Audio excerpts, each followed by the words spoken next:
ভারত কোনো অবস্থাতে ইউনূস সরকারকে সহ্য করতে পারছে না।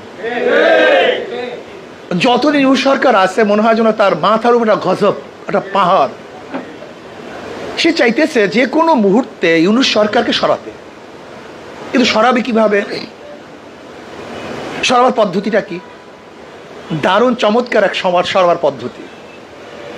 সেই সরাবার পদ্ধতির মধ্যে নিয়ে আসছে এই নারীবাড়ি আন্দোলন, এই এনজিওদের সাথে কানেকশন ক্যালকাটার সাথে। আমি আগেই বলেছি, আপনারা শুনেছেন, আমি বাইতুল মোকাররমের বক্তব্য বলেছি, এই এনজিওদের সাথে সম্পর্ক হলো ক্যালকাটার সাথে। এদের সাথে আমাদের দেশের কোনো সম্পর্ক নেই। এদের সাথে সম্পর্ক দিল্লির সাথে। দিল্লির কথা তারা কথা বলে। দিল্লিতে যদি বৃষ্টি পড়ে তাহলে এখানে তারা ছাতি ধরে, সেই গোষ্ঠী এই গোষ্ঠী। ওরা জানে নারীবাদীরা যদি এই আন্দোলনে নামে তাদের বিরুদ্ধে দেশের মানুষরা নামবে, শুধু মুসলমান না, এদেশের জনগণ তাদের বিরুদ্ধে নামবে। আর যখন জনগণ নেমে পড়বে তখন ইউনূস সরকার এক সেকেন্ডও থাকতে পারবে না।